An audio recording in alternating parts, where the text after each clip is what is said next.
SIR को लेकर बिहार से बंगाल तक सियासत गर्मा गई है। बीजेपी के एक प्रतिनिधि मंडल ने चुनाव आयोग से भी मुलाकात की और कैसे बीएलओ ने सुरक्षा की मांग की है, ये भी जानकारी दी। बीजेपी सांसद विप्लव देव ने क्या कुछ कहा, चलिए आपको सुनवाते हैं। चुनाव आयोग के सामने किस तरीके की शिकायत? देखिए, चुनाव आयोग के सामने ये बात रखा गया है। एकमात्र 12 स्टेट में ऐसा हो रहा है। वेस्ट बंगाल में स्टेट गवर्नमेंट के एम्प्लॉय बीएलओ होता है। वो कह रहे हैं हमको सेंट्रल गवर्नमेंट की सेंट्रल फोर्स चाहिए साथ, क्योंकि ममता बनर्जी खुद और उनके लीडर लोग बोल रहे हैं बीएलओ जाएंगे तो मारपीट करो।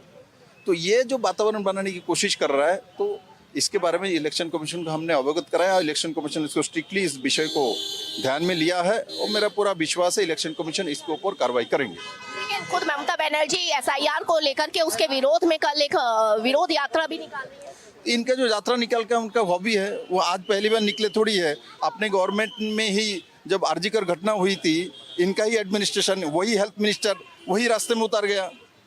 तो ये इनको जो रास्ते में उतरने का, ये इनका मॉर्निंग वॉक इवनिंग वॉक करने का इनका एक स्वभाव है, वो करते हैं। तो बंगाल के जनता इनके ये नाटकबाज देख चुके हैं, उनके नटों की। अब नहीं मानने वाला है। बंगाल के जनता एक सुरक्षित बंगला चाहता है। बंगाल की लड़कियों आबाद घूमना चाहते हैं।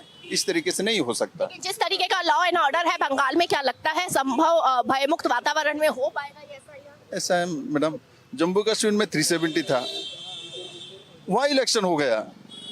और आप बोलते बंगाल, आप ऐसा क्यों सोचते हो? ये इलेक्शन कमीशन है, जम्मू कश्मीर में करा दिया ना, तो बस इससे बड़ा उदाहरण आपके लिए क्या हो सकता है?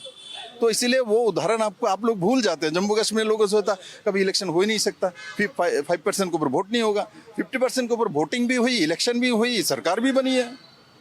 वहाँ बंगाल में क्यों नहीं हो सकता? आप बंगाल को इतना क्यों मान रहे हो? अब देखता तो सही क्या होता है, आगे जाके क्या होता है। हमारे साथ विप्लव तो इस समय आज बीजेपी का एक प्रतिनिधि मंडल जो है चुनाव आयोग से मिला और इसके जो चुनाव एसआईआर को लेकर के जिस तरीके के की चीजें चल रही है, कुछ गलत डॉक्यूमेंट्स जो है फर्जी डॉक्यूमेंट्स प्रोवाइड करवाए जा सकते हैं, उस पर चुनाव आयोग का ध्यान दिया। साथ ही बीएलओ जो सिक्योरिटी को लेकर के बात कर रहे हैं अपने, उस पर कहा गया कि एक भयमुक्त वातावरण में एसआईआर करवाया जाए। भारत एक्सप्रेस के लिए कैमरामैन शरद बारिक के साथ में कुमल शर्मा।